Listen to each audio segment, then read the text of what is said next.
خاتون حضور کی خدمت میں حاضر ہوئی اور عرض کی یا رسول اللہ صلی اللہ علیہ وسلم مجھ سے بدکاری سرزد ہو گئی ہے اور میرے پیٹ میں بچہ ہے اور میں چاہتی ہوں کہ آخرت کی سزا کی بجائے دنیا کے اوپر اس کی سزا مجھے دے دی جائے تاکہ میں پاک ہو جاؤں اور صاف ہو جاؤں، کیونکہ آخرت کی سزائیں بہت سخت ہیں۔ اللہ کے محبوب علیہ السلام نے جبریل امین سے ایک دن پوچھا تھا مجھے جہنم کے عذابوں کا ذکر سناؤ، تو عرض کی یا رسول اللہ صلی اللہ علیہ وسلم ہلکا ترین عذاب یہ ہے کہ جہنمی کے پاؤں میں آگ کے جوتے رکھے جائیں گے، باقی اس کے پورے بدن پہ آگ نہیں ہوگی، صرف آگ کے جوتے اس کو پہنائے جائیں گے، لیکن اس کی حدت، گرمی اور شدت اتنی ہوگی یغلی منہما دماغہ، اس کی شدت سے اس کا دماغ پگھل کر ناک اور کانوں کے ذریعے سے باہر آنا شروع ہو جائے گا۔ یہ سب سے ہلکے عذاب کی کیفیت ہے، اور جو عذاب سخت ہیں الیاذ باللہ، اللہ تعالیٰ قرآن مجید میں فرماتا ہے ثم لا يموت فیہا ولا یحیا، اس بڑے عذاب کا ذکر کیا جو جہنمیوں کو دیا جائے گا، فرمایا اس عذاب کی کیفیت یہ ہوگی بندہ نہ جیے گا نہ مرے گا۔ جیے گا اس لیے نہیں کہ آگے اور پیچھے دائیں اور بائیں آگ ہی آگ ہوگی، تو اس آگ میں جینا کو جینا تو نہیں ہوگا، اور مرے گا اس لیے نہیں کہ موت کو موت آ چکی ہوگی۔ تو وہ کتنا سخت عذاب ہوگا الیاذ باللہ کے ہلکے ترین عذاب کی کیفیت یہ ہے کہ پاؤں میں آگ کا جوتا اور دماغ پگھل کے ناک اور کانوں کے راستے سے باہر آ جائے۔ تو اس نے عرض کی یا رسول اللہ صلی اللہ علیہ وسلم میرے اوپر حد جاری کر دیجئے، اور اس نے کہا کہ میرے پیٹ میں جو ہے وہ بچہ ہے۔ اللہ کے محبوب علیہ السلام نے فرمایا جاؤ جب بچہ پیدا ہو تو پھر آنا۔ وہ چلی گئی، تو جب بچہ پیدا ہوا تو گود میں اٹھائے پھر حضور کی خدمت میں حاضر ہوئے اور عرض کی یا رسول اللہ یہ ہے بچہ جو میں نے گناہ کیا تھا، بدکاری کی تھی، آج یہ اس کی نشانی ہے۔ تو اللہ کے محبوب علیہ السلام نے فرمایا کہ اسے لے جاؤ اور اسے دودھ پلاؤ، اور جب یہ کچھ کھانے پینے لگ جائے گا تو پھر آنا۔ کچھ دنوں کے بعد وہ دوبارہ حاضر ہوئی اور اس نے اس بچے کے ہاتھ میں روٹی کا ٹکڑا دیا ہوا تھا اور عرض کی یا رسول اللہ دیکھ لیجئے اب یہ روٹی کھانے لگ گیا ہے۔ اللہ اکبر۔ تو اللہ کے محبوب نے فرمایا انہیں لے جاؤ اور جا کے انہیں سنگسار کر دو۔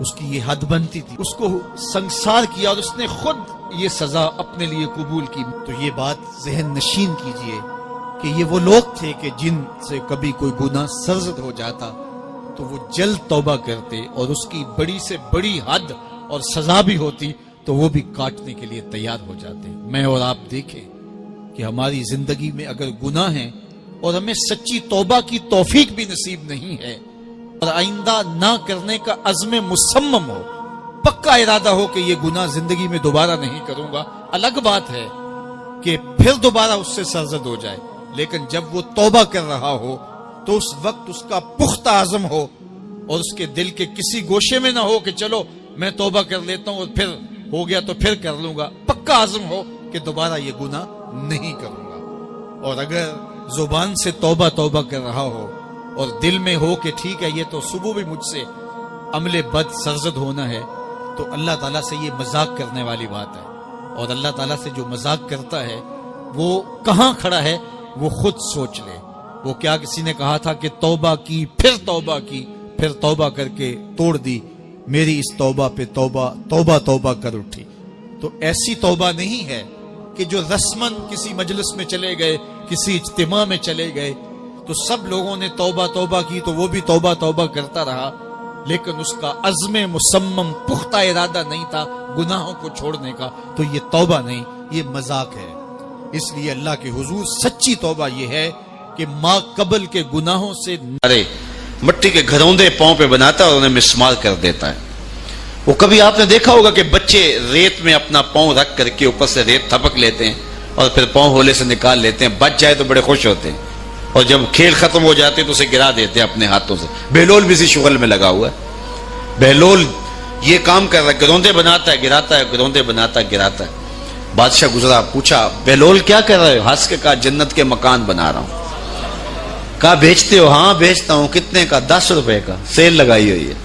بادشاہ مسکرا کے گزر گیا. دیوانہ ہے, مجنوں ہے, اپنی موج میں لگا ہے. پیچھے سے ملکہ زبیدہ بھی آ رہی تھی, اس نے بھی دیکھا. کہا بہلول کیا کر رہے ہو؟ کہا جنت کے مکان بنا رہا ہوں. کہا بیچتے ہو؟ ہاں 10 روپے کا بیچتا ہوں. 10 روپے بادشاہوں کے لیے کیا ہوتے ہیں؟ 10 درہم نکالے, اس کو دیا, اس نے دریائے دجلہ میں پھینک دیا. فقیر اتنی دیر تک فقیر نہیں بنتا. داتا صاحب فرماتے جب تک مٹی کا ڈھیلا اور سونے کی ڈلی اس کی نظر میں برابر نہیں ہو جاتا. اور ایک مکان کے گرد, ایک وہ گھروندے کے گرد دائرہ لگایا. کہا یہ تیرا ہوا. ملکہ گزر گئی, بادشاہ بھی چلا گیا. شام کو اپنے محل میں پہنچے. بادشاہ سویا, منظر جاگا کہ حشر کا دن ہے, پھر جنت کا منظر ہے. جنت میں بڑے بڑے خوبصورت مکان ہیں. ایک مکان تو بڑا ہی اچھا لگا, تو جی چاہا کہ اس مکان کو دیکھوں. تو جب قریب گیا تو دروازے پہ لکھا تھا ملکہ زبیدہ. شوق سے آگے بڑھا تو دربان نے روک دیا. کہا یہ ملکہ کا ہے. کہا وہ میری ہی ملکہ ہے. کہا دنیا کے ضابطے اور ہیں, آخرت کے ضابطے اور ہیں.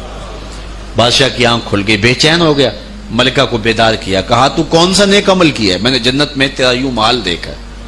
ملکہ کہنے لگی وہی معمول کی نمازیں, وہی سب کچھ, کوئی نیا کام تو میں نے کیا نہیں. ہاں یاد آیا, کل گزر رہی تھی, دجلہ کا کنارہ تھا, وہ جسے لوگ مجذوب کہتے ہیں, وہ جو دیوانہ کہلاتا ہے, وہ بہلول, وہ جنت کے محل کہتا تھا, وہ بنا رہا تھا. میں نے کہا چلو کوئی بات نہیں, فقیر ہے, 10 روپے کیا ہوتے ہیں. تو میں نے 10 روپے کا ایک محل خریدا تھا. بادشاہ سر پکڑ کے بیٹھ گیا, وہ تو مجھے بھی کہتا تھا. میں دیوانے کی بات سمجھ کے گزر گیا. اگلے دن بادشاہ قصدن گزرا. جب قصدن گزرا نا تو دل دھڑک رہا تھا کہ کہیں مجذوب پھر آج مل جائے اور اسی موج میں ہو تو کام بن جائے. دیکھا تو بہلول وہاں بیٹھا ہوا ہے. آگے بڑھ کے دیکھا تو کام بھی وہی. بادشاہ پھر رک گیا, پوچھا اب بہلول کیا کر رہے ہو؟ اب دل دھڑک رہا تھا کہ مجذوب ہے, کوئی اور بات کہہ دے تو چلو اچھا ہو کہ وہی جواب دے دے. اس نے وہی جواب دیا, جنت کے محل بنا رہا ہوں.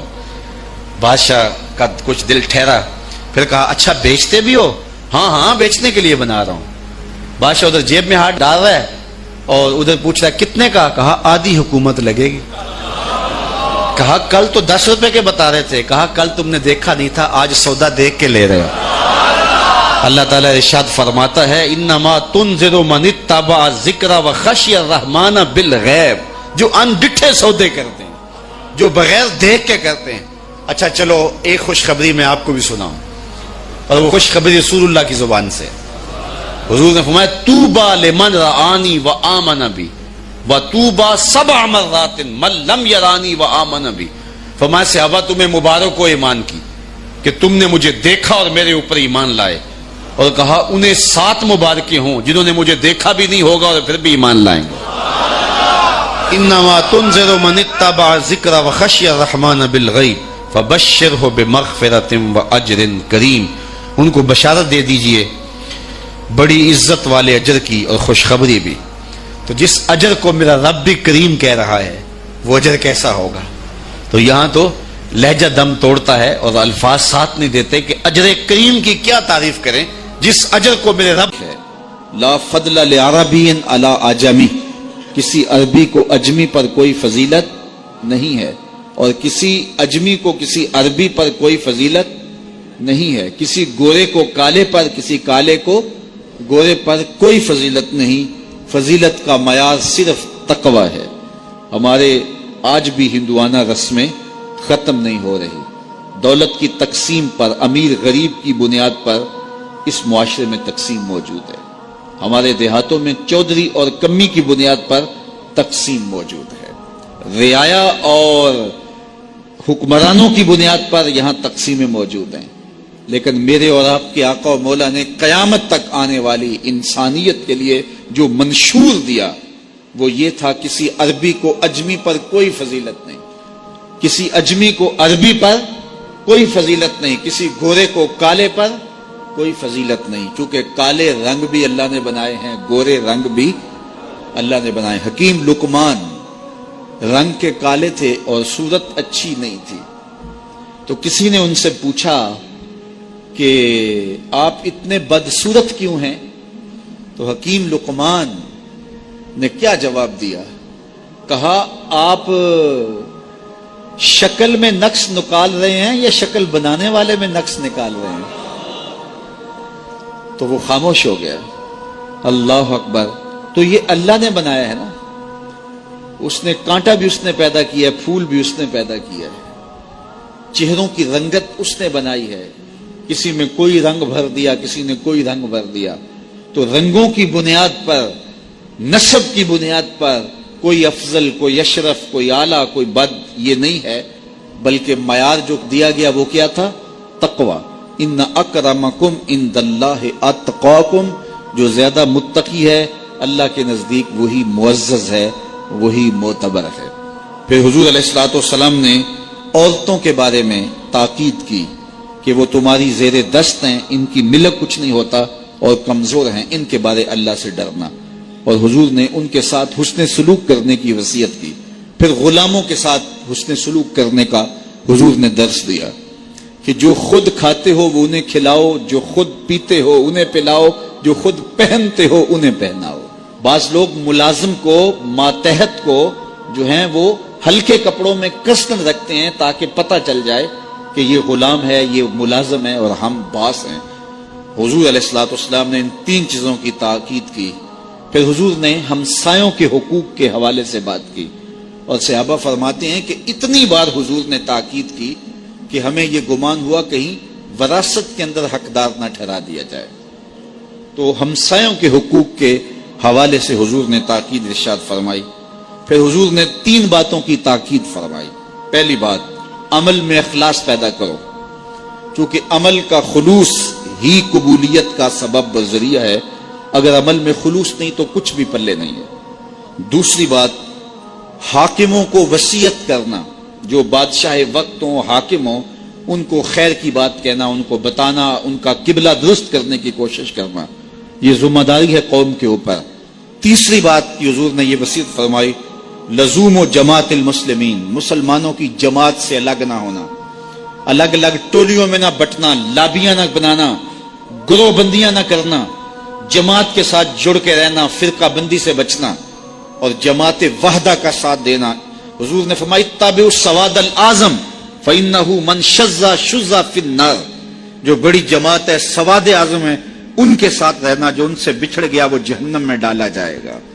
در ماہی دا چھوڑی ناہی, نہیں تے ہو جاویں گا روگی, جیڑی بکری اجڑوں وچھڑی او بگیاڑا جوگی.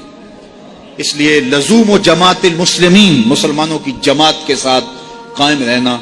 پھر حضور علیہ الصلوۃ والسلام نے فرمایا, اے امت مسلمہ, میں تمہیں لاوارث نہیں چھوڑ کے جا رہا, میں تمہارے اندر 2 بھاری چیزیں چھوڑ کے جا رہا ہوں, اور اگر تم ان کو مضبوطی سے تھام لو گے, میں ضمانت دیتا ہوں تم کبھی بھی گمراہ نہیں ہوگے. ایک اللہ کی